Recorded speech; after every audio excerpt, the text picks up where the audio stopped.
매일 그 질문에 대한 생각이 마음에서 떠나지 않는다니. 그게 사실이라면 그런 질문을 할 사람이 누가 있겠어요.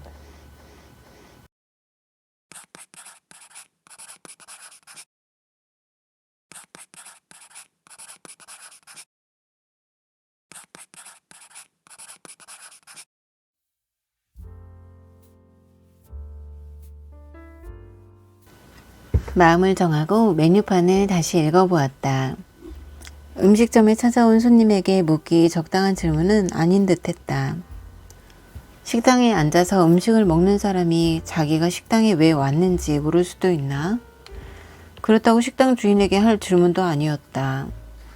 당최 이해할 수 없는 질문이었다. 당신은 왜 여기 있습니까? 내가 그 질문을 읽고 있다는 걸 그녀가 어떻게 알아챘는지 의아했다. 그 질문을 대수롭지 않게 그냥 한번 보고 마는 것과 질문을 조금 다르게 바꿔보는 건 별개의 문제랍니다. 케이씨는 다시 메뉴판을 가리켰다.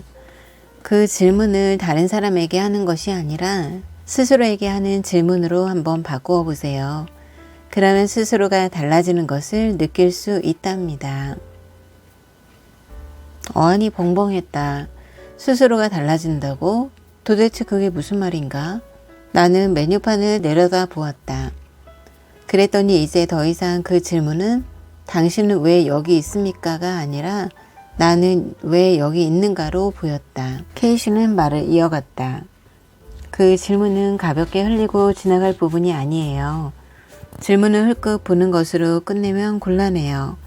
그 질문 너머에 무엇이 있는지를 보셔야 해요. 그리고 스스로에게 그 질문을 던져보면 세상이 변하는 걸 느낄 수 있을 거예요.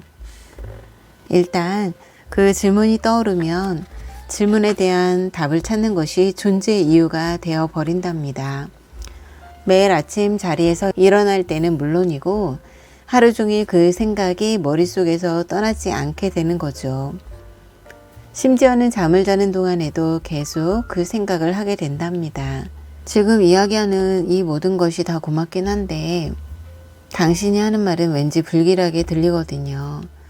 일단 그 질문을 하기 시작하면 매일 그 질문에 대한 생각이 마음에서 떠나지 않는다니. 그게 사실이라면 그런 질문을 할 사람이 누가 있겠어요. 게다가 지금까지 그런 질문에 매달리지 않고도 잘 살아왔는데요. 많은 사람이 잘 살아가죠. 하지만 어떤 사람들은 그냥 잘 사는 것 이상의 무엇을 찾는답니다. 뭔가 좀 더 의미 있는 것을요.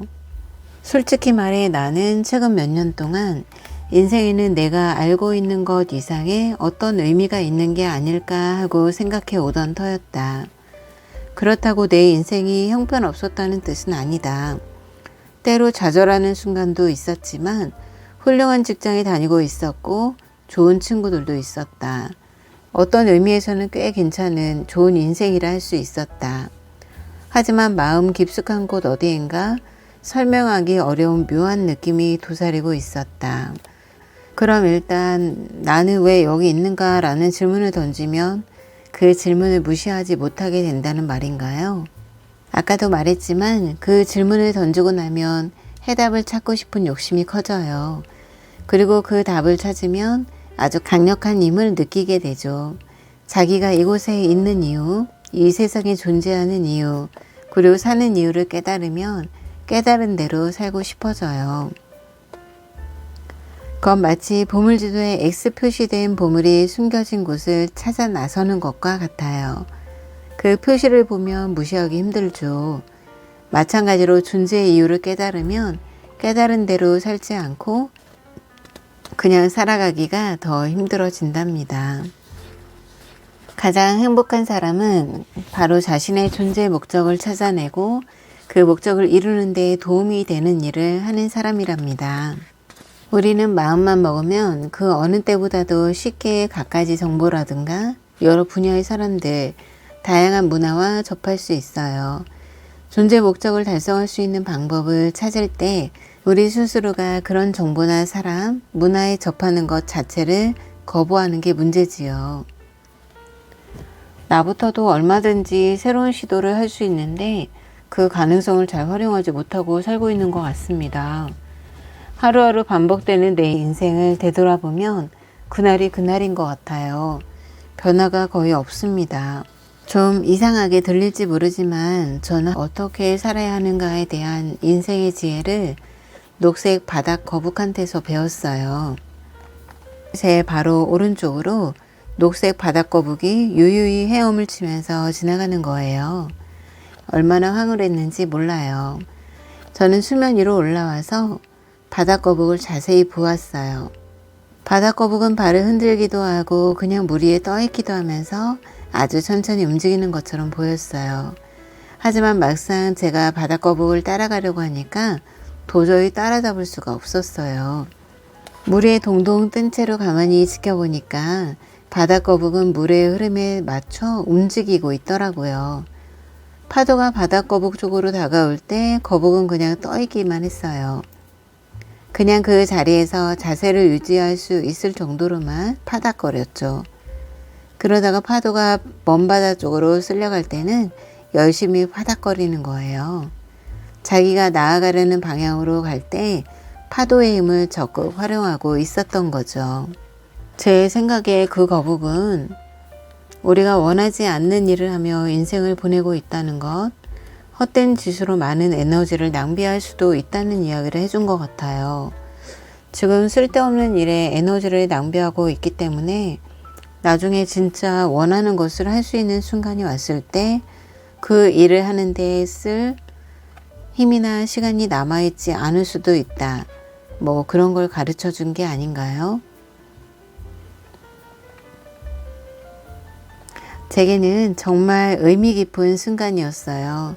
제 인생에서 아하 이거구나 하고 깨달은 몇 안 되는 순간이었죠. 주위를 한번 둘러보세요. 우리에게 시간과 에너지를 투자해서 이것저것 해보라고 권유하는 사람이 너무 많지 않은가요? 그냥 우편물에서 부추기는 내용만 해도 그런데 텔레비전을 보는 동안 우리의 관심을 끌기 위해 길을 쓰는 그 모든 광고물을 한번 생각해 보세요. 그들이 시키는 대로 끌려가다 보면 금세 다른 사람들이 하는 대로 또는 다른 사람들이 원하는 대로 살고 있는 자신을 발견하게 될 거예요.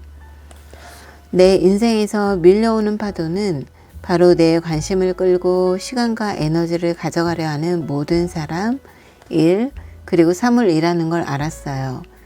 내 인생의 진정한 목적과는 무관한 것들이죠. 그리고 밀려가는 파도는 바로 내 존재 목적을 충족시키는 것을 도와줄 모든 사람, 일, 사물이라는 걸 깨달았죠. 지금 밀려오는 파도와 씨름하는 건 쓸데없는 일에 에너지를 낭비하는 거라는 사실을. 그러고 나면 나중에 밀려가는 파도에 쓸 힘이나 시간이 남아있지 않을 수도 있다는 사실을 깨달은 거지요. 여기까지 생각이 미치니 모든 게 새롭게 보이기 시작했어요. 그때부터는 어떤 상황에 얼마나 에너지를 쏟아야 할지, 그리고 무엇을 위해 열심히 파닥거려야 할지 더 많이 생각하게 되었어요.